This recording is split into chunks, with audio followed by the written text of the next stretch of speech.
to Freshly Forever, a podcast that gives you fascinating insights week after week. Here's your host, Vi Kumar. Hey folks, welcome to another episode on podcast Freshly Forever. Today I'm here with Neha Shukla, who's a teen scientist and inventor who leverages her passion for science and technology to solve real-world problems and create positive change in global communities. Neha also runs global STEM and innovation workshop for students across the world to build the next generation of problem solvers and innovators through her three-step innovation process. Neha most recently has been a TEDx speaker. She was named 2021 Global Teen Leader from the We Are Family Foundation. She was featured on the NASDAQ screen at Times Square. Also, she was featured in New York Times and on ABC News. Neha was named a Straubel Impact Leader and Engineer of the Future by the Straubel Foundation. And she is a STEM Advantage Grand Champion, a national honoree from National Centers of Women in Computing. With absolute pride and joy, I welcome Neha to the show. Hey, Neha. Thanks for having me. It's so great to be here. Okay, you have done so much, but I guess a good starting point for listeners would be to start with what you have always been most passionate about with your education and what areas of study interest you the most, right from whatever you can recall as far as your elementary school days, middle school days, and now you are, I believe, a sophomore in high school. Yeah, I'm going to be a junior next year. It's crazy. Oh, yes.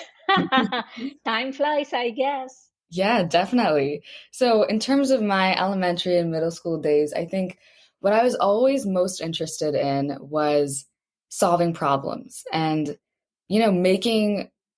putting a smile on someone's face, making the world a better place, So whether that be through volunteering or if that's learning new skills that can help somebody, really, I've always been focused on doing things that are people-centered. So I've always just enjoyed finding ways to solve problems and coming up with ideas and brainstorming and really just doing whatever I could to help my community, wherever that was. So that was really what I was most passionate about. And from a young age, I've always been interested in science and technology and the whole STEM spectrum. And it's just been remarkable to me, especially when I was young, to see how scientists and engineers are able to use these skills not only to, build a cool device that's interesting or whatever, but to solve problems, to make somebody's life better, to, address things that people are actually dealing with on a day-to-day basis. And that was something that inspired me from a really young age. And I knew that regardless of whatever I was doing as an adult, I really wanted to be a problem solver. Throughout my life, I wanted to be a problem solver. Okay, that's fantastic. I guess it makes me ask you this.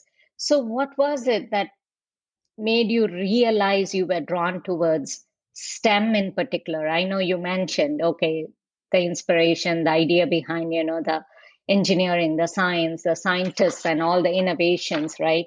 But what actually prompted you to realize that you were totally drawn towards STEM, and what age, you think you kind of started having that vision? Was it because of some projects that you executed in some science fair, or what was it? That's a great question. I can't recall a specific aha moment where I was like, STEM is for me, but I know that probably from a really young age, maybe 4 or 5, I've always been interested in science. And whether that be, on a notebook, always coming up with ideas and coming up with new designs for inventions and things like that, or STEM kits or doing little experiments, making things. I've always been interested in STEM, and I think it's just grown into something that has been so much more impactful as the years go on. And I think starting from a young age is so essential. And I think whenever I was younger, I was really I guess, engaged by the idea of doing fun experiments or doing things that could, I don't know, produce something real. So that's what I really loved about science and technology is you can make something really tangible and real. I just love that. Okay. And so you can see the fruit of your labor, if you will, like, Yeah. you just see things come to life. And so was it during summer that, you kind of embarked on, certain projects as part of, like, okay, how do I spend my time? And did you buy some kits and did you try them out? And was it how you kind of fostered your passion at that age? Yeah, and I've actually always participated in science fairs probably since I was in like first grade, just because Uh-huh. I love design thinking, I love the scientific process, I love coming up with experiments, and sometimes they succeed, sometimes they fail, and you learn so much from it either way. So yeah, I definitely had a bunch of science kits, just building things, testing them out, and I think the biggest thing for me is probably following your curiosity. As kids, we have such an endless imagination and so many ideas. Uh-huh. So, really, the biggest thing that my parents did was let me follow my curiosity, follow my passion. And it's just been such a great experience because I was probably when I was 10, I was really, really started my curiosity and passion for 3D printing. And then Mm-hmm. my school had a 3D printer. And so in class, I would make a bunch of different, CAD designs and start printing things out. And now I'm able to do crazy things like make a scale model of my house or things like that. And just, it's really fun Mm-hmm. because when you start at a young age and when your parents or when your mentors or teachers are able to nurture that curiosity and that passion, that's when you start seeing really, really amazing results. Because I think that all kids and I think all people have a really just innate set of ideas. And, I think people have the capacity to innovate. Everyone has the ability to innovate because we all Mm-hmm. have such a unique take on life and we all have different lived experiences that I think when you follow your curiosity and you follow your passion and you're just left totally free to do whatever you'd like, I think that's when you start getting really, really interesting ideas and really useful innovations. Oh, absolutely. And what about your urge to be an innovation advocate? Like you have, okay, been interested in it all from a young age, and, you were completely drawn to science, and kind of, it all seems like it was magical to you right from the first moment. And it also seems like, would you categorize yourself as having been in like a um, better place in terms of the infrastructure that you have been surrounded with and the exposure, because you're talking 10 years old and 3D printer, and I don't think there are very many kids out there that have been exposed to 3D printers even now, like even as high schoolers or whatever it might be. So would you categorize that one to being surrounded by um, good infrastructure and people that guided you toward that? And then the second, your urge to be an innovation advocate, and when did you first make something really tangible, okay, something that you felt more comfortable addressing a real world problem? That's a really great question. And I would definitely say that I'm in a really, really lucky situation in terms of how supportive my parents are and, how I'm able to find opportunities and mentors and resources to help me innovate. I think I would not be where I am today without the support of my mentors, of the support of my Uh-huh. parents, and even my school. And I go to a public high school, so nothing, not like a charter school or anything like that. But I think just having the support of really, really supportive teachers, a science department that really cares about what your endeavors are, I think that's just a huge Mm-hmm. support for me. And what I noticed was, so let me take you back. So in the beginning of, the pandemic, I created 6 Feet Apart, the device.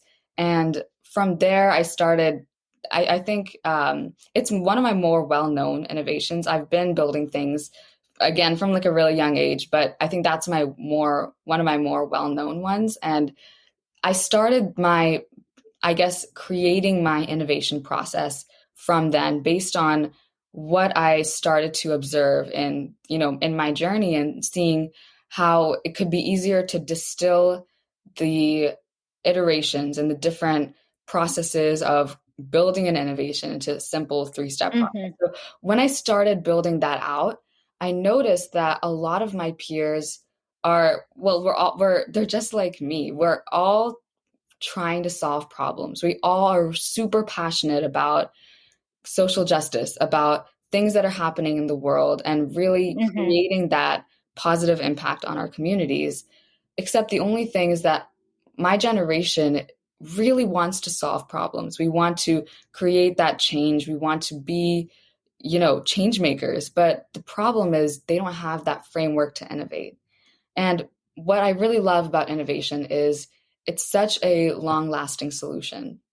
It doesn't just band-aid the problem. It doesn't, Mm-hmm. nothing like that. It creates solutions to problems. And that's what I'm really passionate about.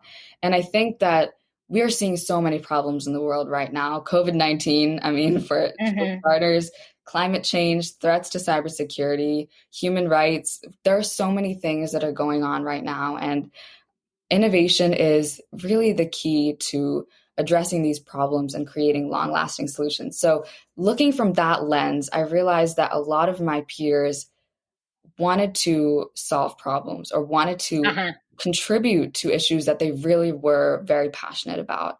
But the only thing is, they don't have that innovation framework. So I set out, I've been doing STEM workshops, innovation workshops for Uh-huh. my local community for a couple of years now. But then I started in the middle of the pandemic. I really had this realization, and I realized that I have to go global with this and start creating this framework in a really digestible way so that more students can begin becoming innovators and start their innovation journey, because that's really what the world needs. Okay. What about do you do this online, or even as of 2 years ago when you did your workshops and such, were they in person? Was it like YouTube videos, or was it like virtual classes? How did you take this forward? Yeah, that's a great question. So before COVID, it was definitely in person. Mm-hmm. But now, of course, we've been migrating over to Zoom, and I'm Yeah, and so you're before COVID, as I see it, probably you did it locally in smaller groups, maybe even, right? yeah, absolutely. And I think one of the, I guess, silver linings of the pandemic is that we now have the ability to have people from all over the world attending your Hmm. workshops, and I mean, Global outreach, yeah. absolutely. And I think it's been so impactful. And every time I hold these workshops, it's so remarkable to see. I even had a workshop where it was majority first to third grade students. And Hmm. usually I have a slightly older, audience in the workshops. But in this workshop, it was so remarkable to see all these little kids so excited about innovation. And when we were figuring out how to solve these problems and solving them together, looking at solutions and going through the framework, they were getting so excited about coming up with solutions to climate change, to pollution. And these aren't small problems, and these aren't things Yeah, that why not? absolutely. And they were so excited and so excited to even begin implementing solutions in their local community. And that was the most exciting thing for me, is to see students getting excited about innovation and then seeing the connection to the real world and being able to solve problems and be at least a small part of the change in their local communities, which was so inspiring. Well, the other thing that I want to ask you and also want to point out is right there, you said, when you said pollution and so much more, like you're also right there focusing on health related aspects that are pertinent to society, correct? And so everyone wants like a healthy life, and, no one wants to be left out on that space for sure. And there may be junk eating, there may be other stuff, but no one is like, hey, I don't want to be healthy. I don't think anyone wants to say that. And with COVID-19, you turn the situation, you turn whatever was so gloomy about the pandemic, for everyone being confined indoors, you turned it into something productive. What was the trigger for you to do that? You're 6 feet apart, your innovation. Can you talk about what the whole thing is and, like what it entails as far as technology? What prompted you to even get started with it? Absolutely. I think the biggest thing for me to start innovating during the pandemic is seeing this problem that I cared a lot about, but also everybody else cares about. We're all living through a global pandemic. I think it's an Yeah, I issue mean, it that was. exactly. It's an issue that we can't really ignore. And so looking at this, and then every time I switch on the TV, it's the rising case numbers of COVID-19. Every time I look out the window, it's people in my neighborhood wearing masks and walking around. And it's just a problem that we really couldn't avoid. And I was feeling so helpless. I was like, this is such a big problem and we need to do something about it. And I Hmm. realized that I can take action. And I don't know what it was in me that made me realize that even as a teenager, I can solve problems. But I've been, I've set out to, ignite that spark in others and really help people realize that anyone can be an innovator. And it doesn't matter how old you are, it doesn't matter where you're from, because the world really needs innovators. And so, Hmm. starting from that initial spark, I was able to create something. And I think it's amazing to see how something so small can result in something so big. Hmm. Hmm. But 6 feet apart, like I believe you were trying to focus on protecting the elderly, right? Say your own grandparents, neighbors, and so on. And so, for someone that's totally new to this, like, why don't you explain what the device does? I know it's a hat, it's a microprocessor and infrared based technology, like going back and forth. So, what exactly is it, for the listener that is totally new or, you know, completely, like a total stranger to your innovation? How would you explain it to them? And just talk about the technology that's involved and your work there. Absolutely. So my device is 6 feet apart, which is a microprocessor based device embedded inside a hat. So it essentially uses the latest developments in ultrasonic technology, artificial Mm-hmm. intelligence, and infrared imaging. And so essentially what it does is it sends out short pulses of ultrasonic waves out from the hat. And whenever a person comes within the 6 foot detection range, these waves reflect back from the person into the sensor. And so Uh-huh. the receiver of the sensor collects this data, mathematically calculates distance through the program that I coded myself. So essentially, it's a really unique way of calculating distance without physically measuring it. So How nice. yeah, and it's almost inspired by like echolocation from whales. So Mm-hmm. essentially, they use something similar in terms of waves to calculate to communicate and have distance. So essentially, it uses ultrasonic technology in that aspect, and then to better differentiate between people and objects that are coming in within the range, and to just increase the accuracy of the device up to like 99.5%. I used an artificial intelligence algorithm, a convolutional neural network, to Mm-hmm. essentially take computer vision from an infrared camera that is also in the hat. And so that's essentially how it works. And whenever a person comes within the 6 foot detection range, the user receives live haptic and acoustic feedback. So you can hear the sound and it also vibrates on your head so you know that somebody's coming too close. And then I also created recently a mobile app that sends these notifications to your phone. And so I'm really Okay. excited to launch that on the App Store in the coming few weeks and maybe having a release event or something like that to, share the app with the community. But yeah, I'm really excited about that. Okay. What about the challenges that you faced? I think any project comes with its own set of challenges. And I'm sure, including the differentiation between detecting people versus objects, I think that must have been something that you had to deal with, correct? Oh, So, if you could talk um, as to what challenges you faced and how, I think any listener would be very curious to know how this device differentiates between objects and people. And my other question would be, I know you are trying to send this notification to the app and you're creating an app.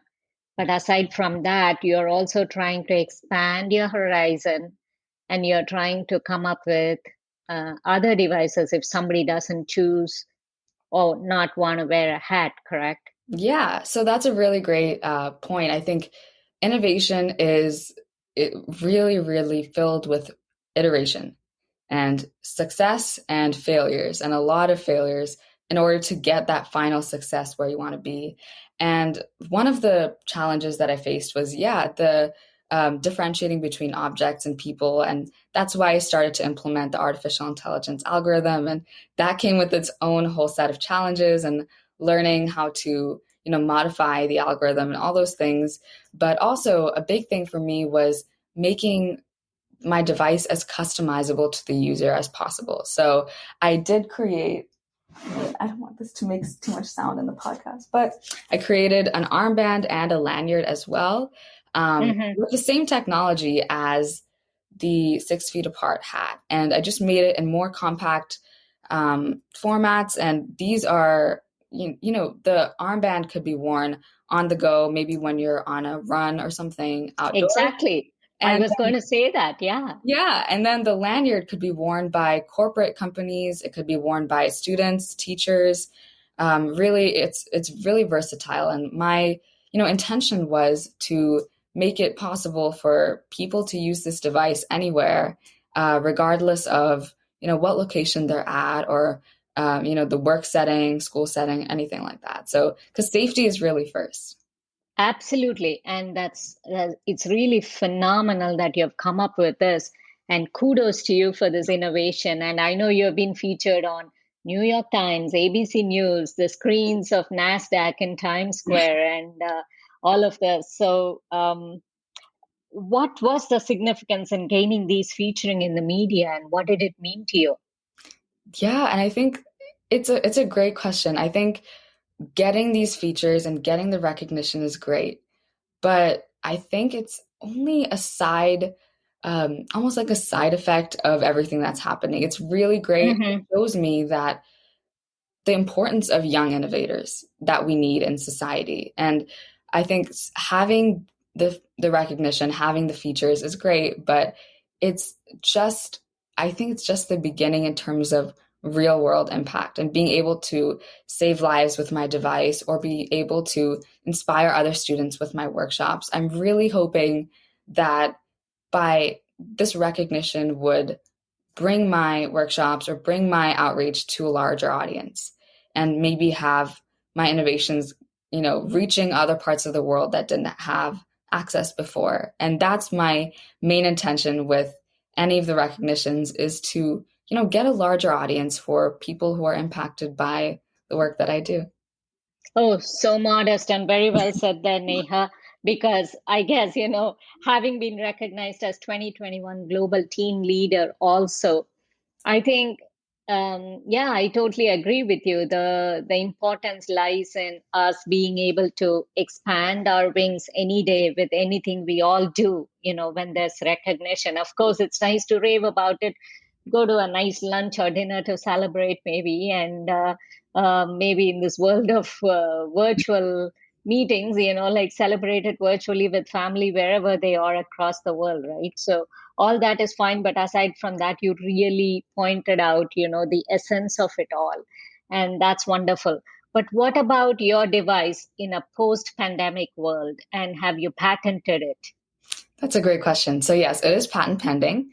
And post-pandemic, my hope for 6 feet apart is to really transition to becoming an assistive technology device. So for the blind and visually impaired, they can use the same technology to detect distance. And it's really easy to modify. With a click of a button in my program, I can change the distance from measuring a 6-foot distance, which was set by the CDC, to maybe a couple of inches so that a person who's visually impaired could be notified when there's a pole or a mailbox or a person coming in within their walking path. And so that could be transitioned to assistive technology for the blind and visually impaired, which is really exciting. But also for future pandemics, I think with SARS and MERS, and there's so many, future things that could be occurring. And I think having a backup plan, just being ready with devices like these or, protocols like these is really, really useful. And have you been approached by people, or have you approached, like investors, like on Shark Tank and such, to kind of take this into a bigger scale as such? Yeah, I've been doing some focus groups with different people. I've been in talks with hat making and technology companies, which is really exciting. But yeah, I think it's really exciting to see what the future is for 6 Feet Apart, and not just that, but also other future innovations. And I'm excited to see how I can, create real world impact on my community and globally. Oh, sure. I think, you're well on target to do that. And what about your other devices or innovations, Neha? You have done something, I believe, is it Mobile Me? And is it an app for mobility loss in the elderly? And then there's also something to diagnose neurological degenerative diseases. Is that something in the works, or is it already out there? Yeah, so my first, I guess another one of my innovations is Mobile Me, which, so I guess I created this last October, November of 2020. And I was really inspired by my grandmother in India had fallen, and it wasn't as bad as before, but because previously she had broken her shoulder or her knee. And Oh, no, sorry. yeah, and it's heartbreaking to see how, as grandparents grow older, or even as your own parents grow older, you realize that mobility is something that we really take for granted. And it really does deteriorate over time, but we really don't realize it. And all Mm-hmm. the solutions out there today, including, life alert buttons or walking sticks or things like that, those are all really reactive solutions. And what I mean by that is they're addressing the problem after it's happened. Somebody has fallen, Uh-huh. so we're going to get help.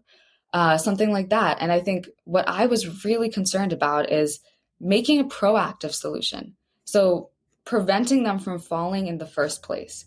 And so I Mm-hmm. was, brainstorming, thinking about how I was going to go about doing this. And I started looking at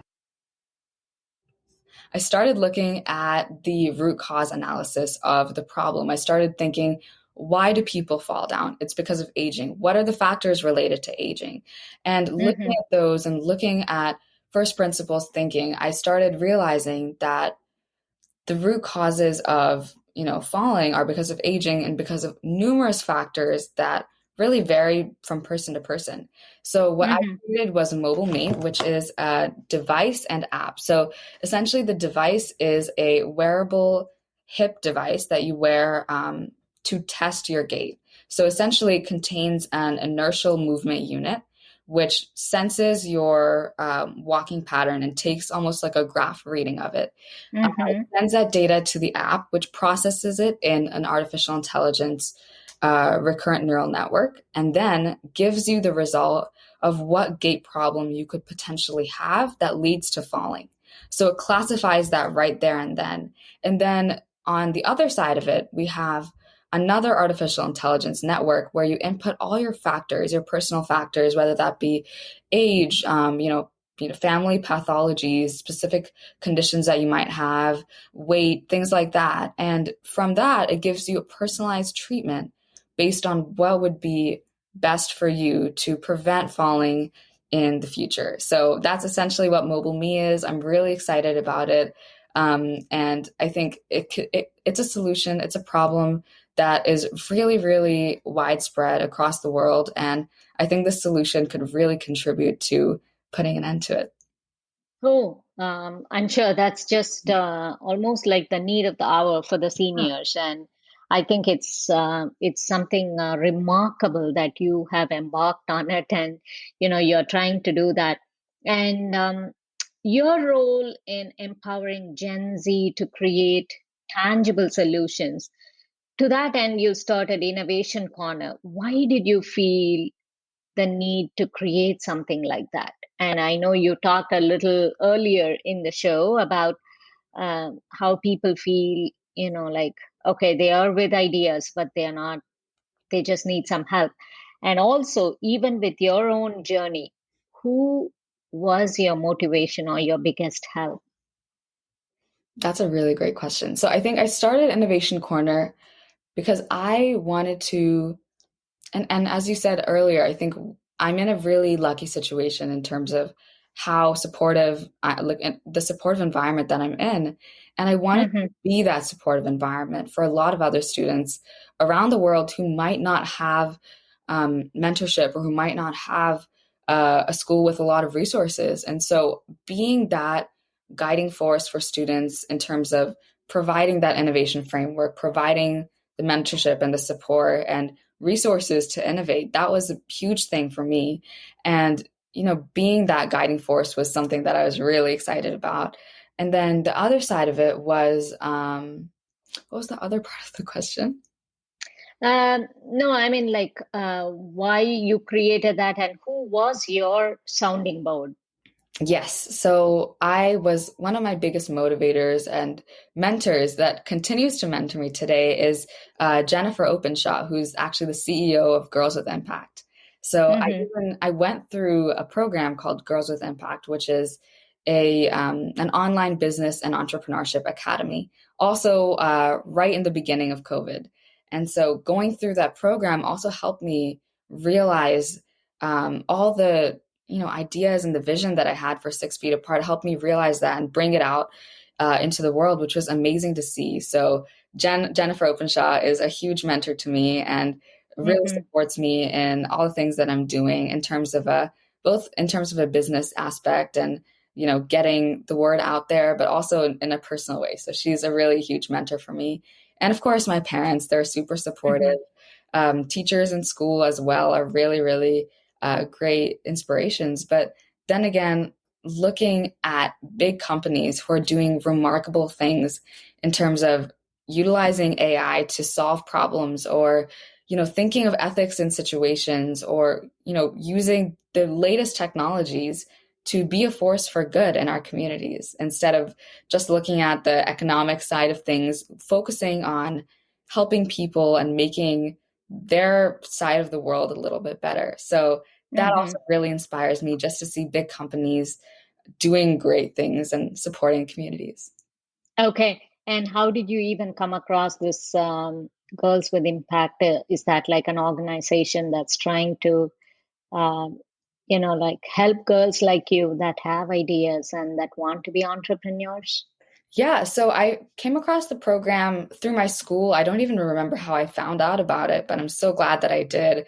And essentially, the program hopes to combine a girl's passion with a problem that they care about in the world, and to essentially create in the 10-week program, create your own venture that addresses problems. And so there are a lot of girls who've done amazing ventures in fashion, in social justice, in allergies, like literally anything that they're caring about. So it's really a really empowering environment. And I definitely encourage anybody interested in joining to definitely join Girls with Impact. It's a really, really encouraging environment. And yeah, I think it's just been remarkable to see how when you put somebody in a positive environment with a lot of peers going through the same process, it's so it's really transformative and helps you innovate and be more creative. And I think that's also what I've been hoping to do with my workshops, is to create that, sense of camaraderie with your peers, that yes, we're all innovators. We're all going through this. We're all, going through the process, and it's okay because I'm on step 1 and somebody's on step 3. I can ask them for help, things like that. So yeah, I think it creates a really, really positive environment. And I think the sense of, togetherness, like you're all in this together, is kind of the bottom line messaging, right? Back in a moment with our guest on Freshly Forever.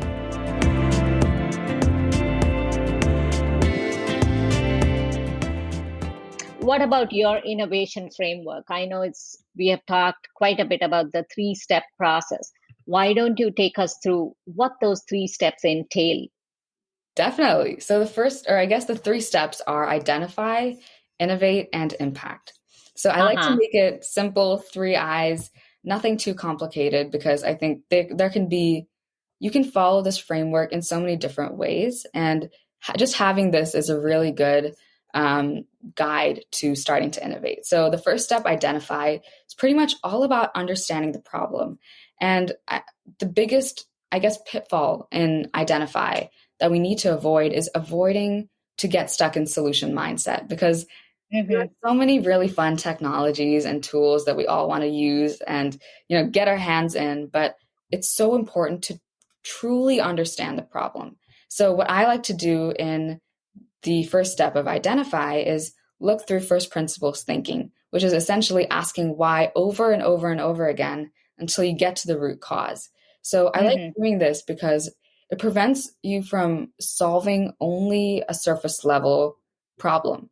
You really, once you start going through the whys, you actually get to the root cause, and then you solve the problem at its root, which is really where it can be most impactful. So in identify, you have to really understand the problem, figure out what the root cause is, and talk to people who are experiencing the problem. They'll have a lot of different perspectives on the work that you're doing.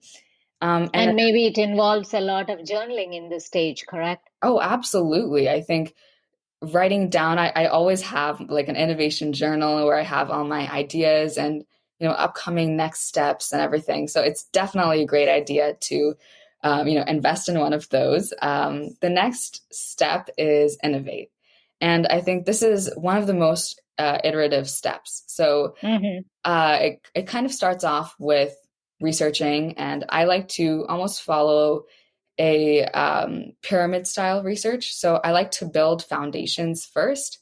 So whether that's like watching YouTube videos about a topic, like if I'm starting off in blockchain, I might watch Uh-huh. some YouTube videos, simple like 3-minute videos about the concept. I might do like a For Dummies book series or something. Start building your foundations and then build your way up to reading a research paper or speaking with industry experts, because you should build your foundations in a topic before going head first and then being really confused about the complexity of it. Mm-hmm. And then you can start coming up with ideas, and there are a lot of different ways to organize your ideas, and we do a lot of that in our workshops in terms of like fish bones and combining passion with problem and all those things.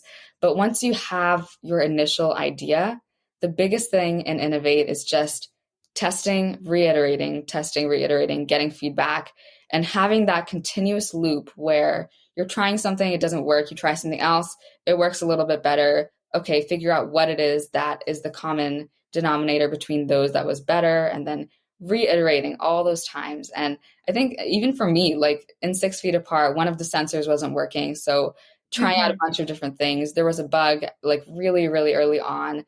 Okay, is it the microprocessor? No. Is it the sensor? No. Is it the wire? Oh, it's the wire's fault. And Mm-hmm. figuring out what is what can make the device better, what can make your solution better. So a lot of iteration, a lot of testing and getting feedback.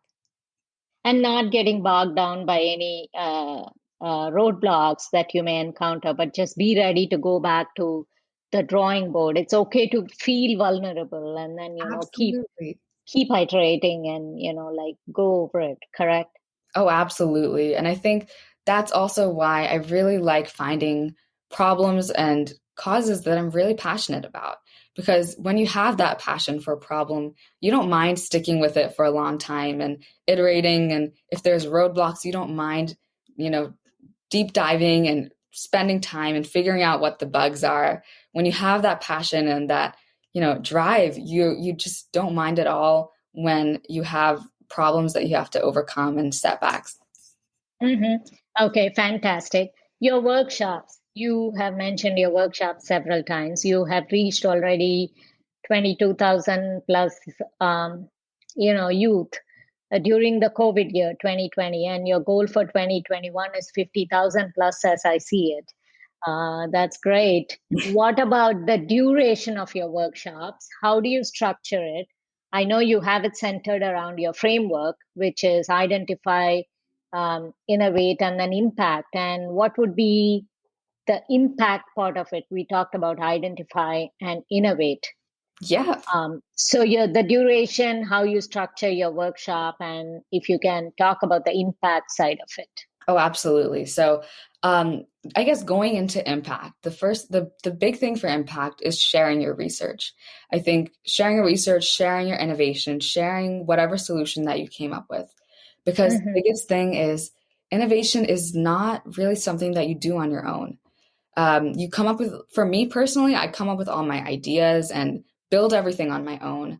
But I have a lot of support from mentors and then getting feedback from people who are experiencing the problem and just getting a lot of external support or feedback or, ideas. And so for impact, the biggest thing is getting you that support system, getting you a mentor in areas that would be useful for you. So sharing your research, maybe making a website about what you've made, making YouTube videos, speaking about the work that you've done to really raise awareness for your cause, but also get people who are able to support you and able to guide you in your process so that you can make your innovation a real thing and really bring it out to the real world. So that was really the main focus of impact. And I think everyone's journey and impact can be really different based on what you're doing and, the serendipity of it all. Something, maybe you meet somebody amazing and then it goes on a full different journey than you would have expected. So it really is very open-ended.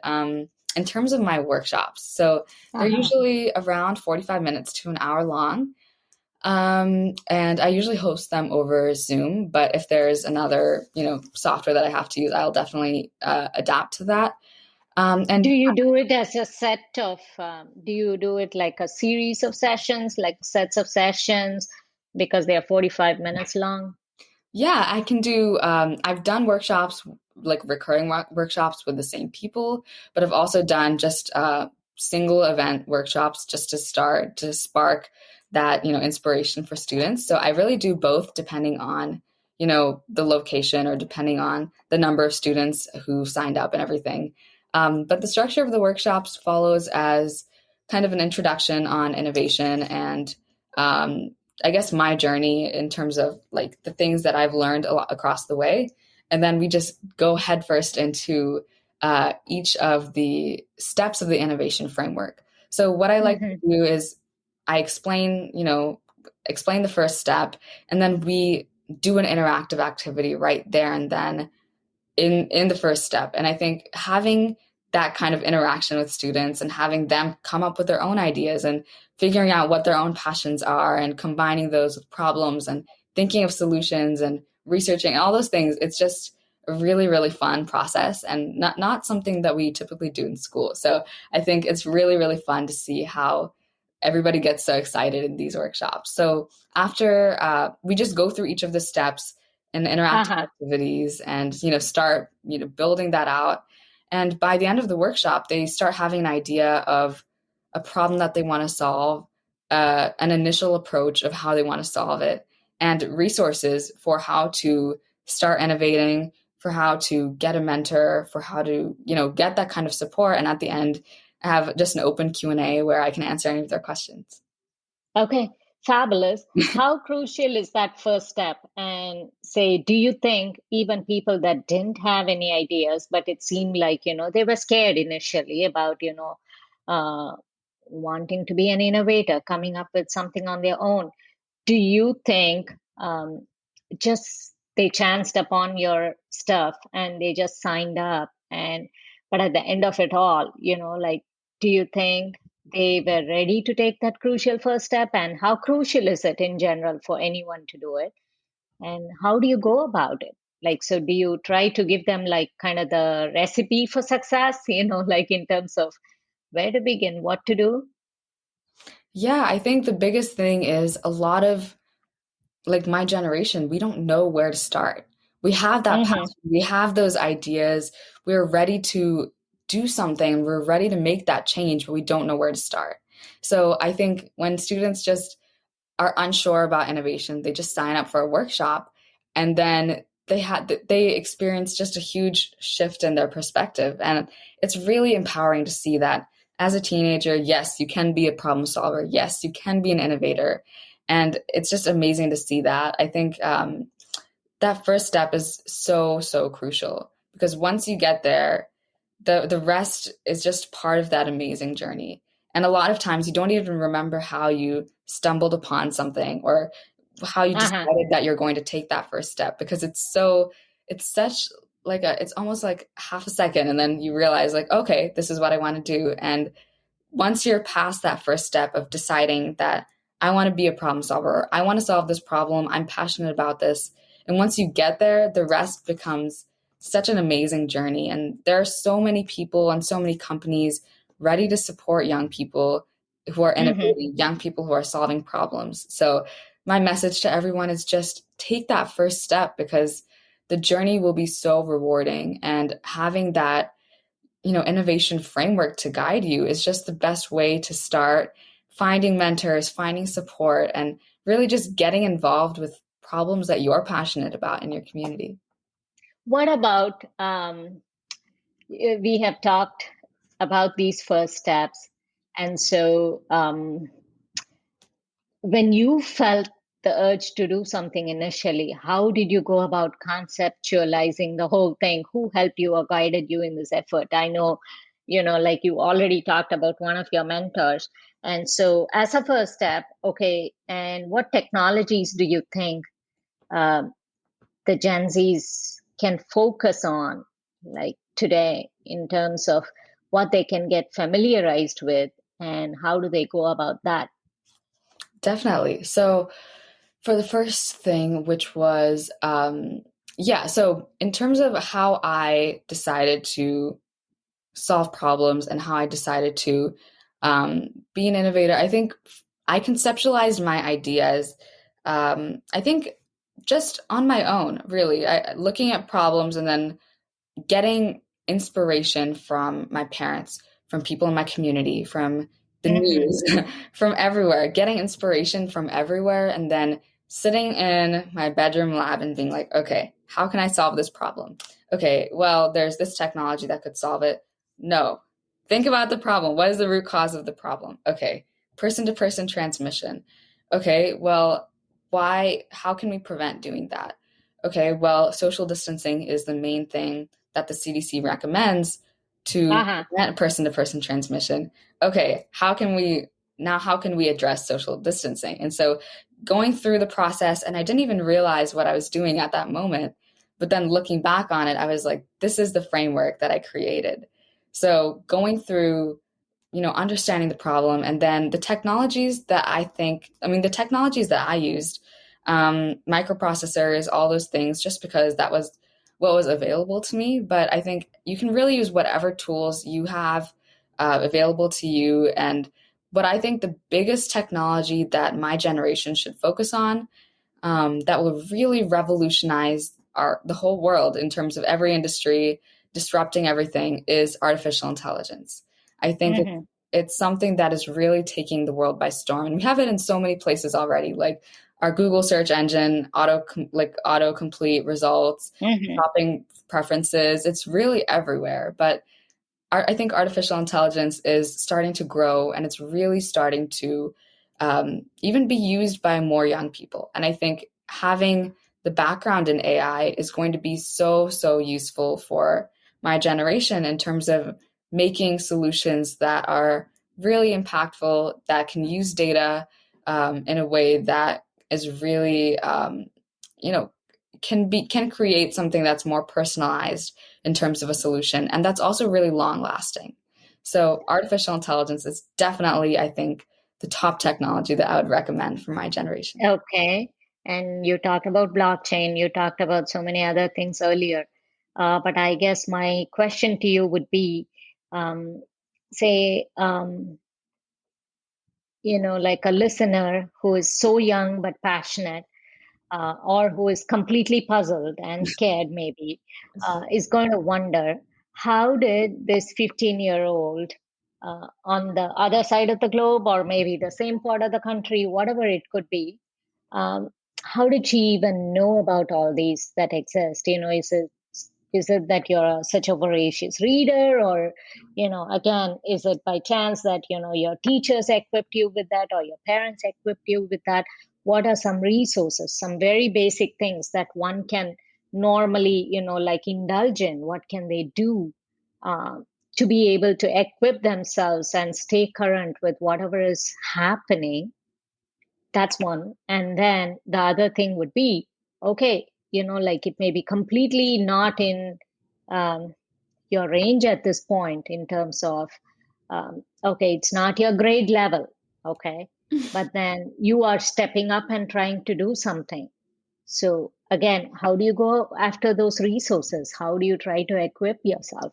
Definitely. I think for me personally, I've never actually taken a computer science course in my school.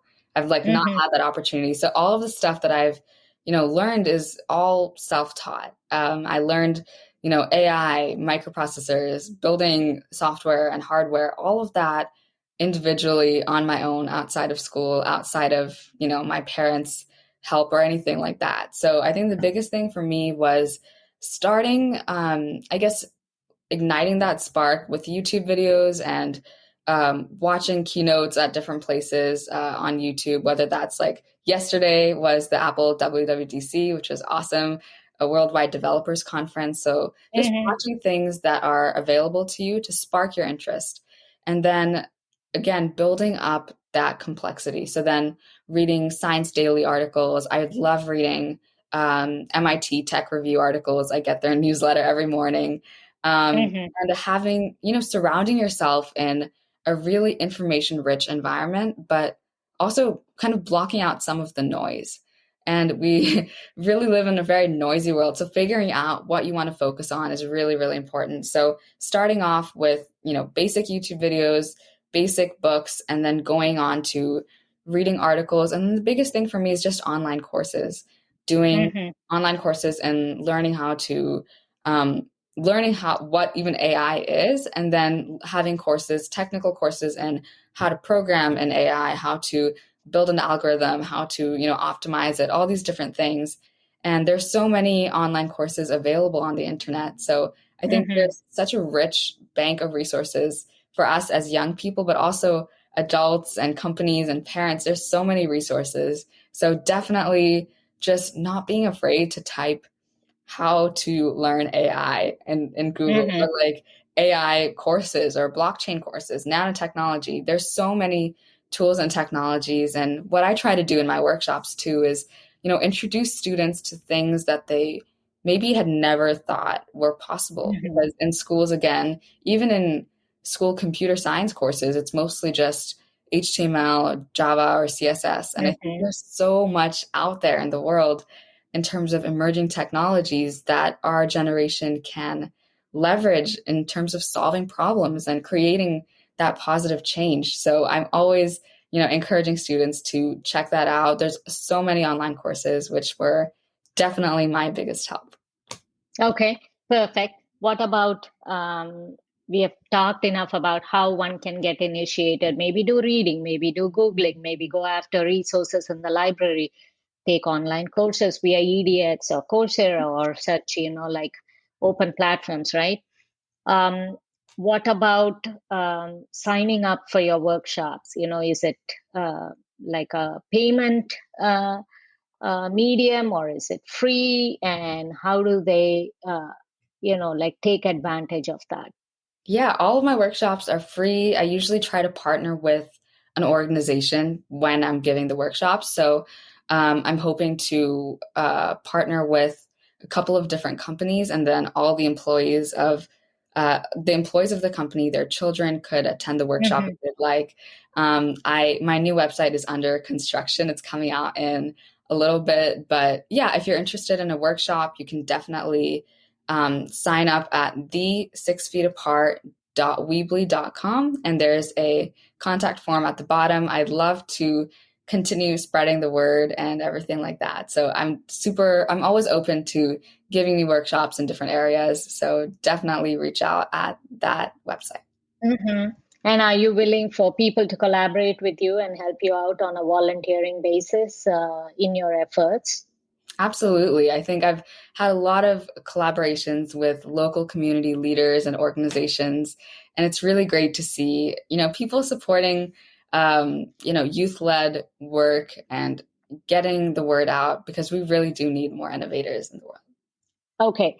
And very important question. As adults, how do we foster this ingenuity and problem solving and not kill any ideas that youth may have, like just because we bombard them with our own views. Okay, we all try to give free advice, and so how important is it for adults to nurture the passion that youth of today have?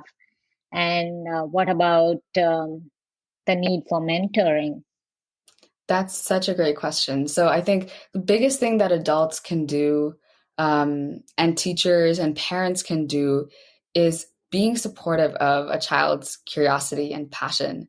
So if a child is really interested in like electric cars and everything like that and autonomous Uh-huh. vehicles, then let them, explore their passion down a rabbit hole of information and really encouraging problem solving. So as a parent, if your child is interested in, for the example, autonomous vehicles, maybe ask, so why aren't they being implemented today? Okay, so from that problem, what can we do to solve that? Okay, is there something that you can do personally?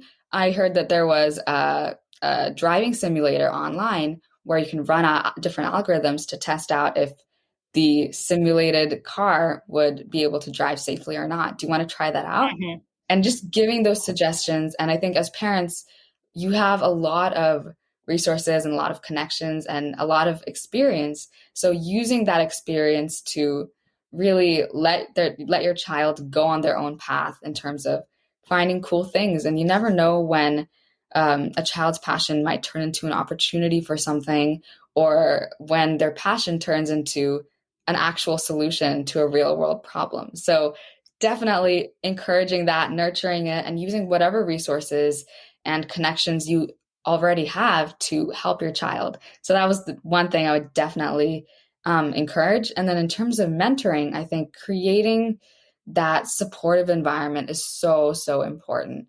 For mentors, the biggest thing is if a young person wants to be mentored by you or is reaching out, just give it a try. They're always Mhm. going to be so, eager to learn, excited to do whatever they can in terms of helping you out or job shadowing you or figuring out more about the industry. Even like a 15-minute call with somebody can really just change their life forever.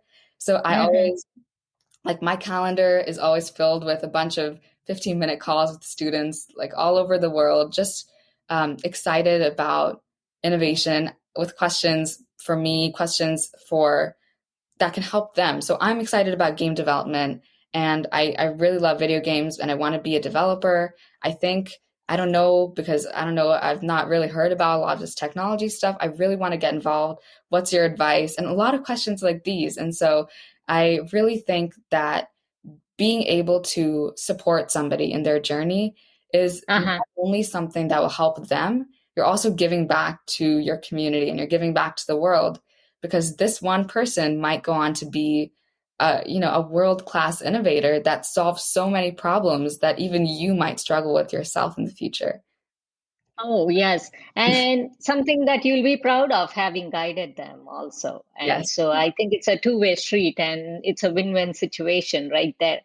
And always be open to taking in mentees and like any youth listening, be prepared to reach out to mentors. And it's okay to feel vulnerable. It's okay to feel that, okay, you don't know it, and admit to that and ask for help and ask for guidance. And I'm sure there's plethora of resources out there. And Neha, you have done so much. You are a student, you're an innovator, you are a rising junior in high school. I know how much it is to manage high school and everything. There's 24 hours in a day. And I believe you also are passionate about guitar and piano. How is that going? And how does your creativity or anyone's creativity you think is helped by being involved in something outside of school and like anything music or anything else, how do you think it nurtures someone's creativity? Oh, absolutely. I think the biggest thing is always finding what you're passionate about. I'm super passionate about music.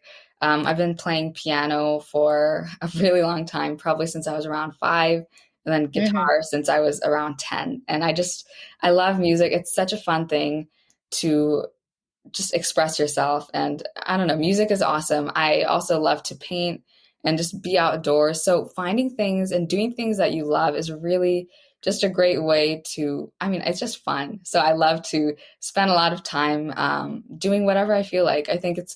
I try not to have too much of a rigid schedule or anything that's, oppressive, but I just, do whatever that is fun. So if that's innovating and building new devices and just messing around with a new like sensor that I got, or playing music or painting Hmm. or just being outdoors. I like to just do things that are fun, and I think when students see how fun innovation can be, it opens a lot of new doors. Okay. And is it like your calming mechanism, like music and the other things that you do, painting and whatnot? Is it your sort of your go-to mindfulness exercise when you want some time away? And does that help stir your creativity even more later? Oh, absolutely! It's almost like meditative. So Hmm. yeah, I love music and art and everything like that. Okay. So granted, there's 24 hours for someone asking, hey, how do you do it all? I know school is so tough, and my school is so tough. Someone sitting across the globe, someone sitting elsewhere wants to know how they can do it without, like compromising on sleep. Circadian rhythm is so important for someone's Right. health, honoring that. And so sleeping according to, the sun and moon cycle in terms of, like the rising sun and going to bed, like not too late at night. How do you do it all? Hmm. I think what I like to do is prioritize the things that are due most urgently. So if I have Hmm. assignments or exams that are really urgent, I like to do those first. And then finding a schedule that works for you, I think is the biggest thing. For me, part of the time, because of the pandemic, school would start at 12 o'clock at lunch, and then it would only Hmm. be for 3 hours. And so the schedule really changes a lot. And sometimes it's, from 7 to 3 in the whole day. So it really just does depend. And if you have that free pocket of time, doing things that you're passionate about, finding time to innovate. And what I like to say is find at least spend 20 minutes a day, 30 minutes a day on your passion. Hmm. Spend 30 minutes a day on innovating. And when you see that, it really does compound. And, 1% improvement every day makes a huge improvement in a year, in 2 years, in 10 years. So just having that small compounding over time is just the most amazing thing. And even if you feel like, oh, I'm not really going anywhere, I'm only spending such a small amount of time every day, go on your own pace. Everybody has different things that they have to do, different commitments in life, and that's totally fine. So just finding your balance in terms of schoolwork, innovating, building things, passions, Hmm. hobbies, all those things, finding that balance, and then just seeing your returns compound over time. Okay, very well said. So I guess the message to be derived there is do not overwhelm yourself, but have you personally ever felt overwhelmed? I think school can be a lot. A lot of times you can feel the pressure, but I like to sometimes just detach myself when something is really overwhelming. I like to take a little bit of time and, recenter myself and realize what I'm really passionate about, what I really want to be spending my time on, and spend more time on activities. If you ever feel overwhelmed, spending more time on activities that you love to do. So Hmm. if I'm feeling really like overworked or really tired after a super long exam week, maybe I'll spend the weekend building a new device, or maybe I'll spend the weekend working on my app or messing around and just playing in my backyard with my sister and just having fun. I think when you take that time for yourself, it really does prevent you from feeling burnt out. Okay. Okay. So I guess the message here, big time, is staying organized and, like following your heart, following your passion.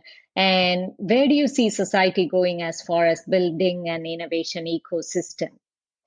That's a great question. I think the most important thing for us right now, with all the problems that we're seeing in the world, with all the things that are happening, we need a lot of rapid changes. And the best way to do that is with a really rich innovation ecosystem. We need to foster ingenuity and problem solving and innovation.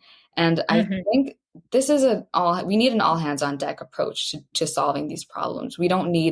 It's not just companies that should be solving these problems. It's companies, adults, parents, students. Young people are such an essential part of the equation of solving real world problems. And when you create an innovator at a young age, not only are they going to be solving problems as a young person, they're also a problem solver for their entire rest of their life. So as an adult, they could be creating a life-saving device or life-saving technology and creating that ecosystem where we have this pipeline of young people becoming innovators, solving problems, and then in turn, the world is becoming a better place.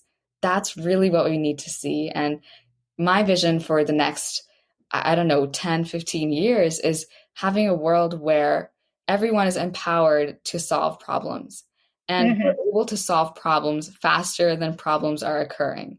And there will always be new problems and there will always be the next big challenge that we all have to come together and solve. But we need to have this pipeline where it's really possible to solve these problems in a quick way and just be able to create that positive impact on the world and have this collective effort to solve those problems.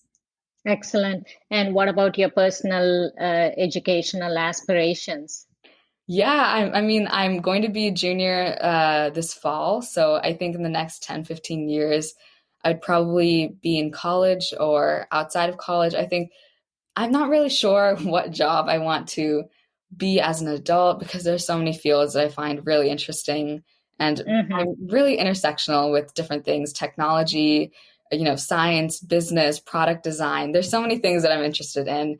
But I think as an adult, I want to be a problem solver. I want to, whatever my job might be, whether that's, creating solutions, whether that be as a VC, I would just love to be able to be a problem solver and start seeing the impact of the work that I'm doing. Okay. And what about, you have talked so much about companies needing help or companies are out there, offering help.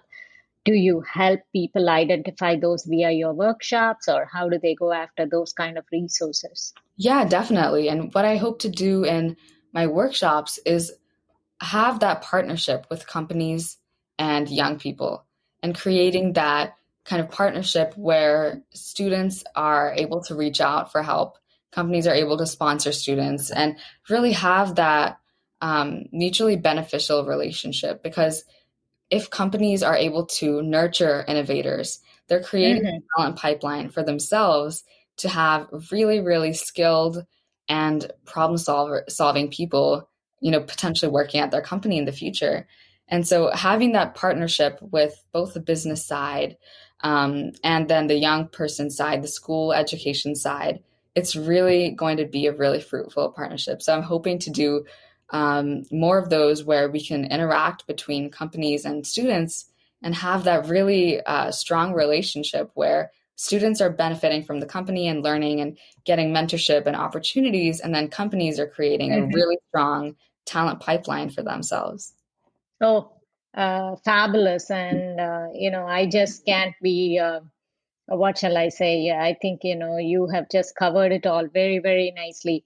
And what about non-STEM areas? You have shown all your passion for STEM and technology, and you just mentioned business and product development and all of that, like some generic areas as well. So, do you also offer an overall perspective to your network of innovators to be able to succeed in any field, not just technology? So when they come to you for your with your workshops, can they just use your framework and do something? Okay, fashion, modeling, like anything else business, but that may not be centered around technology, but it's something else. Definitely. What I love about the innovation process that I created is that it's not just innovation for technology or innovation for science. Innovation is such a broad field that I just love it so much because it can be applied to literally everything. If you're in the fashion industry and you're really excited about creating your own fashion company and you want to be differentiated in some way, you can start looking at problems and being like, okay, well, fashion isn't super sustainable. Let's find the root cause of this and then start innovating, coming up with solutions to maybe more sustainable fashion. And there's so many applications for the innovation process, and it's great to see that it can really be applied in a business setting, in a fashion setting, in any industry, because every industry needs innovation to really progress forward. So I think having the skill set and the toolkit of this innovation process can really empower students, regardless of whatever industry they have their mind set on, to start disrupting that industry and really creating that progress in that industry. Okay, very well said. Disruption, in the form of creating positive impact is what society needs the most. And you really brought that out very nicely, Neha. And so much fun talking to you today. And thanks so much for coming again on the podcast. And one more time, if you would tell people your contact information so that they know where to go after to be able to benefit from the huge repertoire of resources that you have put out. Thank you. So you can connect with me on LinkedIn at Neha Shukla, and my website, the 6 Feet Apart website, at the 6feetapart.weebly.com. Okay, fantastic. And such a pleasure having you, and good luck in your innovation journey. And definitely look forward to seeing you again in the future and seeing more and more of your creations benefiting the world like you desire. So thanks again for being on the show. Thank you so much for having me. And to listeners, thanks so much for tuning in week after week. Follow me on Instagram at YP Kumar and for the podcast at Freshly Forever for constant updates. I will see you back again next week with yet another guest and yet another interesting topic. Until then, it's Vi saying so long.